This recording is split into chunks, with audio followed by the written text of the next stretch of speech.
મિત્રો કેમ છો? મજામાં? આજે આપણે આવ્યા છીએ મોતીબાના ખેતરમાં. હું તમને સરસ મજાની મોતીબાની ખેતી બતાવું. સરસ મજાનું મોતીબાને ગઈકાલે પાણી વાળી દીધું છે. એમની એરંડાની ખેતી બી છે, મકાઈ બી છે, બાજરો બી છે. હું તમને બતાવું છું. આ છે મોતીબાના એરંડા. મોતીબાને ગઈકાલે પાણી વાર્યું છે. સરસ મજાની ખેતી એમની થાય એવી આપણે રાખીએ. મોતીબાની મકાઈ, આ મોતીબાની મકાઈ છે. સરસ મજાની મકાઈ છે. આ મકાઈમાં આરો ખૂબ છે, પણ આરો મજૂરથી નેદાઈને સાફ સફાઈ કરી દેશે તો મકાઈ બી સારી એમની નીકળી છે. બીજી બાજુ હું તમને બતાવું છું બાજરો. આની બાજરી છે, પણ ખબર નહીં કાલે પાણી વાળ્યું અને અચાનક કેમ પડી ગઈ હશે. આ મોતીબા છે. મોતીબા, શું કરો છો?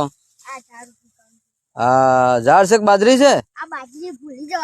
હા, બરાબર. અને આ શેમ બધું પડી ગયું છે મોતીબા? અરે મોતીબાના આ જોજો ભાઈ, તમારા લોકોને ભૂંડોનો ત્રાસ હોય તો કોમેન્ટમાં જરૂર કહેજો. અમારે આ બાજુ મોતીબાના ખેતરમાં કાલે મસ્ત બાજરો પાક્યો હતો અને આ બાજરો પાકતા પાકતા પાણી સરસ મજાનું પાણી વાળીને એમને મોટી કરી છે. અત્યારે આ ભૂંડને એટલો બધો ત્રાસ વધી ગયો છે કે આ ભૂંડો એ આરો ટીનમાં આ